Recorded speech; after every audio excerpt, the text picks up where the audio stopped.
घर में सुख शांति हो। हम जहाँ रह रहे हैं, जिस शहर में, जिस जिले में, वहाँ अमन हो, आपसी भाईचारा हो, इसे लेकर हम आप सभी प्रार्थना किया करते हैं, दुआ और इबादत किया करते हैं। ठीक उसी तरह युवा समाज सेवी सह अल्पसंख्यक विभाग के प्रतिनिधि मासूम खान द्वारा अपने शहर के लिए, अपने जिले के लिए अनवरत दुआ की जाती है, प्रार्थना की जाती है। इसी सिलसिले में वह हाल में ही अजमेर शरीफ पहुंचे, जहां उनके द्वारा जियारत की गई, चादरपोशी की गई। हमारे साथ खुद आज मासूम भाई मौजूद हैं, आज मुहर्रम के इस मौके पर। मासूम भाई, बहुत बहुत स्वागत है आपका बिंदास न्यूज में। बहुत बहुत शुक्रिया।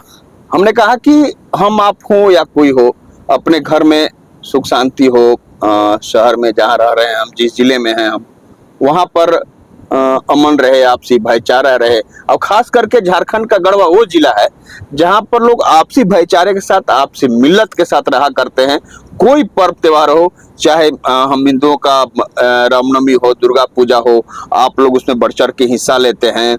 मुहर्रम में हम लोग सब कोई बढ़ चढ़ के हिस्सा लेते हैं, भागीदारी अपनी होती है। सारा पर्व त्योहार जो अमन और खुशहाली के साथ गुजरता है। आप चाहे समाज सेवा का क्षेत्र हो, उसमें भी अनवरत आगे रहा करते हैं, दुआ किया करते हैं, प्रार्थना किया करते हैं। अभी हाल में आप अजमेर शरीफ गए थे, क्या? देखिए, अजमेर शरीफ या वैष्णो देवी, मैं वैष्णो देवी भी गया हूँ, दोनों जगह गया हूँ। जो भी हमारे विभिन्न धर्मों में महापुरुष हुए हैं, वो भगवान के रूप में हो, खुदा के रूप में हो, उनके दर पे जाने का एक अलग ही सुकून मिलता है। और उन दर पे सिर्फ इसीलिए जाते हैं हम कि हमारा गढ़वा, हमारा पलामू, हमारा राज्य और हिंदुस्तान आपस में भाईचारा के साथ रहे, मेल मोहब्बत के साथ रहे, एक दूसरे का सम्मान करें। हमको लगता है कि देश को आगे बढ़ाने में, राज्य को आगे बढ़ाने में, जिला को आगे बढ़ाने में हिंदू मुसलमान से ऊपर उठ के इंसानियत फर्स्ट रखना होगा। और सबसे पहले हमें इंसान बनना होगा, और तब एक दूसरे का हाथ में हाथ डाल के आगे बढ़ेंगे तो हमारा जिला भी बढ़ेगा, हमारा राज्य भी बढ़ेगा, हमारा हिंदुस्तान भी बढ़ेगा। तो एक इंसान के नाते मैं हर वो दर पे जाता हूँ जहाँ से सुकून मिले और जहाँ से मुझे आपसी भाईचारा का जो दुआएं हो वो कबूल हो, जो प्रार्थनाएं हो वो कबूल है। मैं इसीलिए हमेशा अजमेर शरीफ भी हो, वैष्णो देवी भी हो, मैं जाते रहता हूँ। अभी हाल में जब आप अजमेर शरीफ पहुंचे थे, वहां से हमारी बात हुई थी आपसे, तो आपने यह दुआ किया वहां पर कि अपने साथ साथ, अपने परिवार के साथ साथ अपने जिले में खुशहाली कायम रहे, अमन और आपसी भाईचारा कायम रहे। साथ ही आप जिस पार्टी में हैं अभी, झारखंड मुक्ति मोर्चा में, हेमंत सोरेन जी जेल गए थे, जेल से वापस आए, सीएम बने, उनके लिए भी आपने दुआ मांगी? जी बिल्कुल। जब उर्स होता है तो माननीय मंत्री जी के प्रतिनिधि के रूप में मैं वहाँ जाता हूँ, चादरपोशी करता हूँ। और माननीय मंत्री जी भी जब उनको वक्त मिलता है वो भी उस दरबार में जाते हैं। तो मैं भी इसीलिए गया था कि हमारे राज्य के जो मुखिया थे, कैसे उनके झूठे केस में उनको फंसाया गया, अंततः उनको बेल मिली, फिर वो हमारे बीच आए, फिर वो राज्य की कमान संभाले। और सबसे बड़ी जो खुशी की बात है, जो हमारे लिए सब कुछ है, आज गढ़वा के लिए सब कुछ है, मैं ये दावे के साथ कह सकता हूँ, पूरी उम्मीद के साथ कह सकता हूँ कि आज गढ़वा में जो भाईचारा है, निश्चित वो पहले के हिंदू मुसलमान सिख ईसाई बुजुर्गों का देन तो है ही है। हमारे अभी के जो मौजूदा प्रतिनिधि मिथिलेश कुमार ठाकुर जी हैं, जिनके दिल में ना हिंदू है ना मुसलमान है, सारे इंसान एक समान है, उनका भी बहुत बड़ा देन है। तो मैं पुनः उनको तीसरी बार मंत्री बनने पे बधाई देते हुए उनके लिए शुभकामना, उनके लिए चादर पेश करने गया था। और मैं वहां से ये दुआ किया कि वो जब तक राजनीति करे गढ़वा का प्रतिनिधित्व करे, क्योंकि गढ़वा जिस हिसाब से तेजी से विकास की ओर चल रहा है ये सब लोग देख रहे हैं। हम आपको यहाँ रोकना चाहेंगे जी। मासूम भाई। सबसे पहले हम आपको तस्वीर दिखा देते हैं। मासूम भाई जब अजमेर शरीफ पहुंचे थे, वहां का तस्वीर आप देखिए कैसे मासूम भाई अजमेर शरीफ दरगाह पर पहुंचे।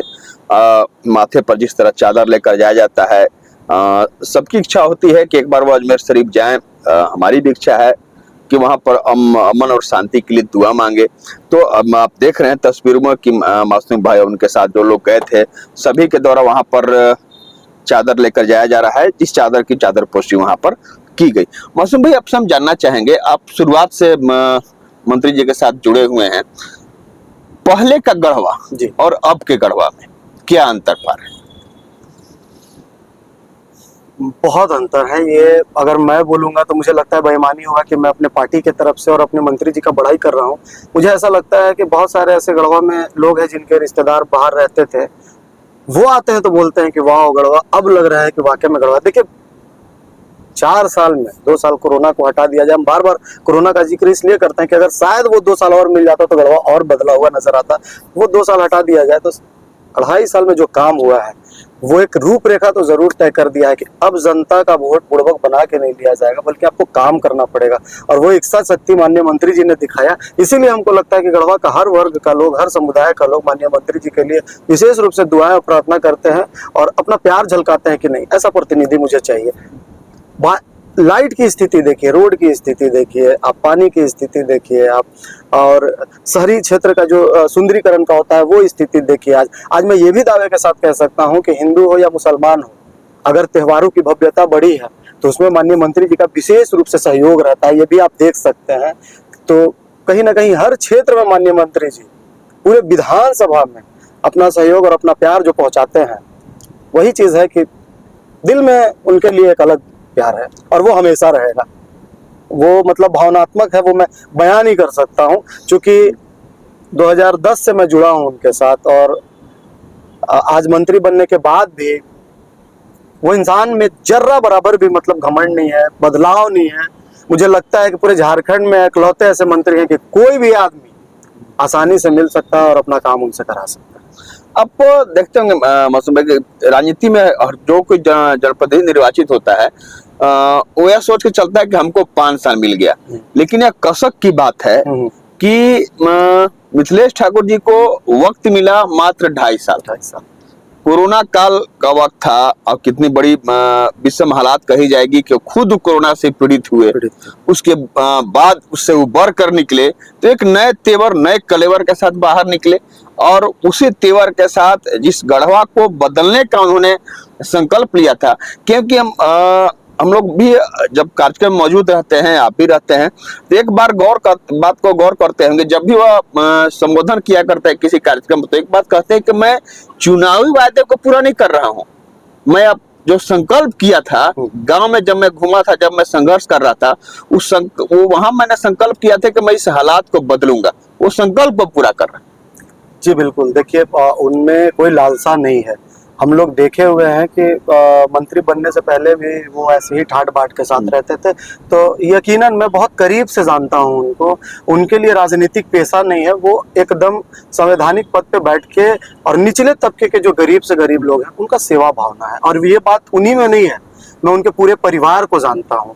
उनके पूरे परिवार से जब आप मिलेंगे, हो सकता है शायद आप मिले भी होंगे, उनके पूरे परिवार में ये एक सेवा भावना है। मतलब मैं प्रणाम करता हूँ उनके माता पिता को कि कैसा संस्कार उन्होंने दिया है कि पूरे परिवार में वो मानवता की भावना हो और प्रेम की भावना हो। तो ये चीज माननीय मंत्री जी तो है। और निश्चित राजनीतिक उनके लिए सेवा भाव है, राजनीतिक व्यवसायिक नहीं है उनके लिए। तो मैं दावे के साथ कह सकता हूँ और मैं प्राउड फील करता हूँ। मैं बीआईटी मिश्रा से इंजीनियरिंग करके जॉब हीरो मोटोकॉर्प में कर रहा था मैं, और जब मैं वहां से वापस आया तो इनका कार्यशैली देखा, तब मैं इनके संघर्ष के दिनों में साथ रहा। और मैं बताऊं एक चीज, मुझे 1% का रिग्रेट फील नहीं होता है कि मैंने उस टाइम का जॉब छोड़ा। मैं प्राउड फील करता हूं कि आज जो गढ़वा बदल रहा है, जिसमें माननीय का बहुत बड़ा हाथ है, 0.0% भी अगर मैं उनके सेवक के रूप में उनके साथ रहा हूँगा तो ये प्राउड फील करता हूँ कि हाँ, मैं भी एक ऐसे इंसान के साथ हूँ जो संकल्पित है गढ़वा को बदलने में। एक बात और महसूस जो होता है, आप लोग जब सब कोई रहते हैं वहां पर, किसी कार्यक्रम हो या आपके आवास पर हो, तो आप लोग कोई विधायक जी नहीं कहते हैं, मंत्री जी नहीं कहते हैं, भैया कहते हैं। ये दिल से लगाव है। वो हम लोग के लिए निश्चित अभिभावक स्वरूप बड़े भैया हैं। गलती पे डांटते भी हैं, अच्छे पे शाबाशी भी देते हैं। एक बड़ा भाई का जो फर्ज होता है ना, वो निभाते हैं वो। और ये मेरी ही साथ नहीं, हमको लगता है कि जो भी बंदा आज अगर उनसे जाके मिलेगा ना, वो हर किसी के साथ ऐसा ही प्यार दिखाते हैं। आप यकीन नहीं मानेंगे, मेरे बहुत सारे ऐसे दोस्त हैं झारखंड में जिनसे बात होती है, क्योंकि देखिए मैं सोशल मीडिया पे बड़ा एक्टिव रहता हूँ, छोटा से छोटा चीज भी पोस्ट करता हूँ। तो मेरा दोस्त लोग बोलता है एक चीज कि भाई तुम लोग तो बड़ा धन्य हो, मतलब तुम लोग को ये होना चाहिए कि तुम लोग एक ऐसा मंत्री मिले हैं जो एनी टाइम तुम लोग के साथ खड़े रहते हैं और गढ़वा के लिए करते हैं। काश हम लोग का भी कोई ऐसा विधायक होता, मंत्री होता। तब लगता है कि हाँ, हम लोग एक ऐसे इंसान के साथ संघर्ष किया है कि वो आज पूरा उनका, मुझे लगता है कि पहचान के मोहताज नहीं है वो इंडिया लेवल पे। लोग जाते हैं, राजनीति भी ऐसा होता है कि किसी नेता के कोई कार्यकर्ता हैं तो किसी धार्मिक स्थल पर लोग जाते हैं, तो या तो प्रसाद चढ़ाए, दर्शन करने जाए या चादर पोशी करने जाए। तो अब जैसे आप गए वहां पर, जो खादिम होते हैं, जो लोग होते हैं, उन्होंने आपसे बात जरूर पूछा होगा कि क्या बात है आप अपने घर परिवार के लिए नहीं और ज्यादा अपने नेता के लिए, अपने मुख्यमंत्री के लिए, अपने विधायक मंत्री के लिए क्यों बार बार आते हैं? देखिए, इसका एक बड़ा हम जवाब दे दें। वहाँ एक मुजावर है, सैयद साबिर अली, जिनके पास माननीय मंत्री जी हमेशा जाते हैं। और नहीं जाते हैं तो गढ़वा के सुख समृद्धि के लिए जिस तरह से वो वैष्णो देवी जाते हैं, जिस तरह से विंध्याचल जाते हैं, उसी तरह से वो अजमेर शरीफ पे फोन करके जो वहाँ के मुजाविर हैं उनसे ये रिक्वेस्ट करते हैं कि हमारे गढ़वा और गढ़वा के लोगों के लिए दुआ करते रहिए। तो माननीय मंत्री जी को वहाँ व्यक्तिगत लोग जानते हैं, क्योंकि वो वहाँ भी अपने लोगों के लिए, देखिए जितना मंत्री जी का काम है वो कर रहे हैं, लेकिन हमारा हिंदुस्तान जो है वो आस्था पे टिका हुआ है। और यहाँ विभिन्न धर्मों के जो लोग रहते हैं उनकी अपनी अपनी मान्यताएं हैं, और जो अच्छे इंसान होते हैं वो सभी धर्मों में विश्वास रखते हैं। तो माननीय मंत्री जी वही हैं। अगर वो विंध्याचल जाके सारे लोगों के लिए सुख समृद्धि के लिए प्रार्थना करते हैं, तो वो सैयद साबिर अली साहब को भी फोन करके कहते हैं कि हमारे गढ़वा के लोगों के लिए दुआ करिए। तो ये बहुत अच्छी बात है। और माननीय मंत्री जी को वहाँ जितने भी लोग हैं, चाहे वो हम जिनके पास जाते हैं या वो जिनके पास जाते हैं, वो सभी लोग भी हमारे सोशल मीडिया से जुड़े हुए हैं, वो लोग भी दिल से दुआ देते हैं माननीय मंत्री जी को कि वाकई में आप लोग को कोई विधायक मिला है। तो वो लोग भी विशेष दुआ करते हैं उनके लिए।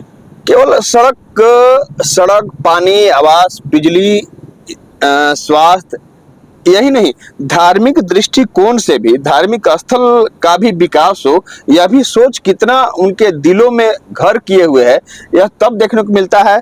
चाहे वो खोनहर मंदिर को संवारने की बात हो, गढ़ देवी मंदिर को विकसित करने की भी बात हो, आपके अनजान शहीद जहां 7वीं तारीख को मुहर्रम पर वहां पर भीड़ लगती है, उसे विकसित करने की बात हो, तो धार्मिक दृष्टिकोण से भी विकसित कर रहे हैं आपके मंत्री जी। बिल्कुल, देखिए एक्चुअली है क्या कि हम पहले ही बोल चुके हैं कि हिंदुस्तान हमारा धार्मिक कल्चर को ज्यादा मानता है और अपनी अपनी मान्यताएं हैं। तो माननीय मंत्री जी भी सभी की आस्था को देखते हुए जिनकी जो जरूरतें होती है, जो सामाजिक तौर पे होती है, उनके साथ हमेशा खड़ा रहते हैं। आप सही चीज बोले। आप खोनहर मंदिर का विकास देख लीजिए, गढ़देवी मंदिर का विकास देख लीजिए, अभी तोरण द्वार लगा है गढ़देवी मंदिर में, अनजान शहीद में काम लगा हुआ है, करबला में आप हमारा इतना भव्य प्रोग्राम आज के दिन देखेंगे तो उसमें एक बहुत बड़ा सहयोग माननीय मंत्री जी का रहता है।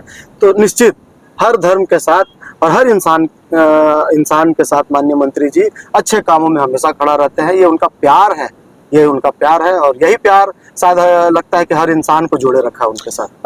अब लगे हाथ यह भी सवाल हो जाना चाहिए मासूम भाई कि आप लोग को पूरी तरह से, एक तो राजनीति में होता है कि कार्यकर्ता हर समय, नेता हर समय तैयार रहता है अगले चुनाव के लिए। 2 माह बाद चुनाव है, संभवतः जो तो कयास लगाया जा रहा है सितंबर माह में आचार संहिता लागू हो सकता है और अक्टूबर में चुनाव हो जाएगा।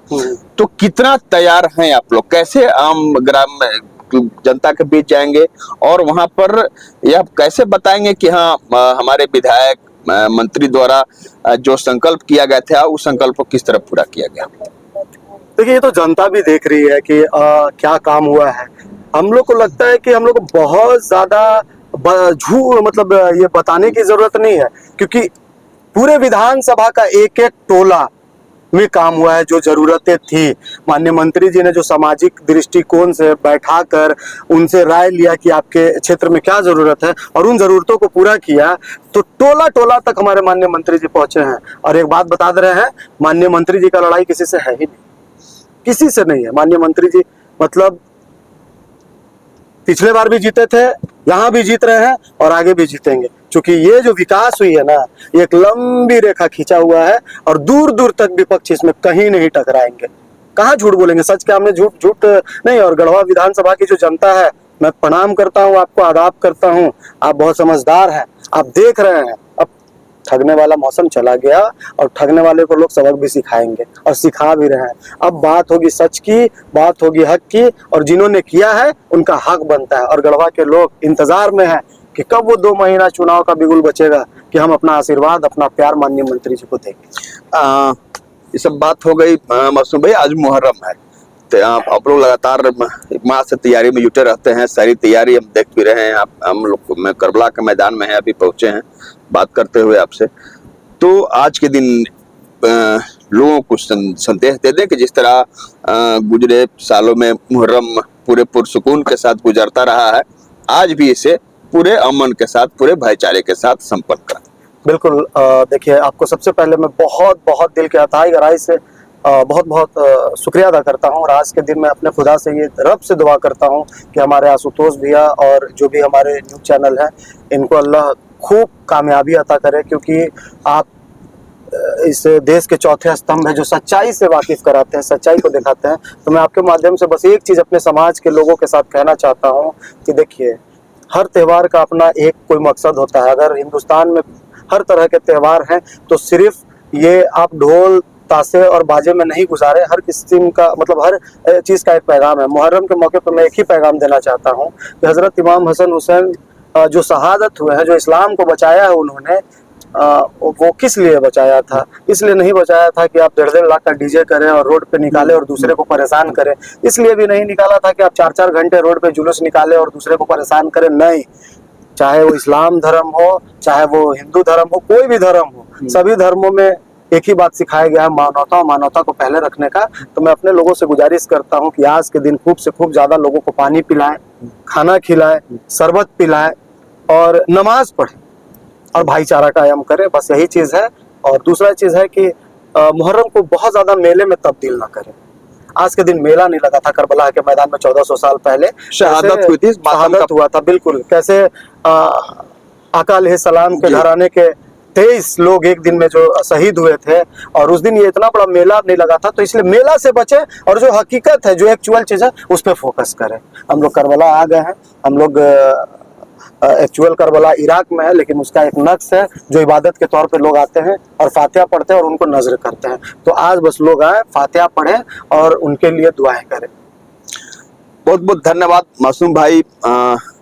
जो आपकी दिली तमन्ना है, सबकी दिली चाहत है कि जिस तरह अपना गढ़वा अब तक, चाहे कोई पर्व त्योहार हो, या वो रामनवमी हो, दुर्गा पूजा हो, ईद बकरीद हो या मुहर्रम हो, हर वक्त प्रार्थना होती है, दुआ होती है, इबादत होती है, जिसमें मात्र यही शामिल होता है कि हम, हमारा परिवार, हमारा गांव, हमारा समाज, हमारा शहर, हमारा जिला, हमारा राज्य अमन के साथ, भाईचारे के साथ, सुकून के साथ जीवन बसर करता रहे, सब में आपसे मिलत रहे, लोग सुकून से जीवन जिए।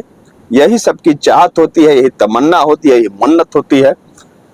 मासूम भाई भी, जैसा कि हमने आपको शुरुआत में ही बताया कि मासूम भाई गए हुए थे अजमेर शरीफ, जहां इन्होंने दरगाह पर चादर पोशी की और अपने अपने परिवार के साथ साथ अपने जिले और राज्य के अलावे सबसे खास अपने राज्य के वर्तमान मुख्यमंत्री हेमंत सोरेन, उनका पूरा परिवार और गढ़वा विधायक सह इस राज्य के मंत्री मिथिलेश ठाकुर, उनके पूरे परिवार के लिए दुआ मांगी कि सब कोई सुख शांति से रहें, ताकि जो उनके दिलों में चाहत है, जिस तरह हेमंत सोरेन के दिलों में इच्छा है कि वो राज्य को विकसित करें, ठीक उन्हीं तरह जो गढ़वा के विधायक हैं, इस राज्य के मंत्री मिथिलेश ठाकुर, जिनके दिल में यही तमन्ना है कि हमने जो अपने संघर्ष के दिनों में गढ़वा को जिस बदतर हालात में देखा था, उस हालात को बदलने के लिए हमने संकल्प लिया था।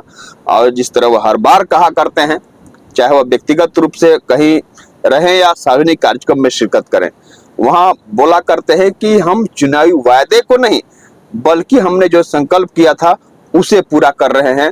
और हाल ही में क्या कहें, हम हर बार वह कहा करते हैं कि कार्यकर्ता ही हमारी ताकत है, पार्टी की ताकत है। सही बात है, संघर्ष के दिनों से लेकर के अब तक जो कार्यकर्ता उनके साथ थे आज भी उसी तरह मजबूती के साथ तटस्थ है उनके साथ, उनके कदम से कदम मिलाकर चल रहे हैं। मासूम भाई ने कहा कि जिस तरह विकास एक नए तेवर और कलेवर के साथ और गढ़वा अनगढ़ गढ़वा को जिस तरह उन्होंने गढ़ा है और जो गढ़ने का उन्होंने संकल्प लिया है, तो उसी को देखते हुए जनता निश्चित रूप से केवल उन्हीं को केंद्रित करके देख रही है। अब आगामी चुनाव में यह देखने वाली बात होगी कि किस तरह मिथिलेश ठाकुर एक बार फिर से गढ़वा से विधायक बनेंगे, लोग उन्हें अपना एक बार फिर से रहनुमा चुनेंगे, क्योंकि अभी बहुत कुछ करना बाकी है, गढ़वा को बदलना अभी बाकी है। बहुत बहुत धन्यवाद, शुक्रिया।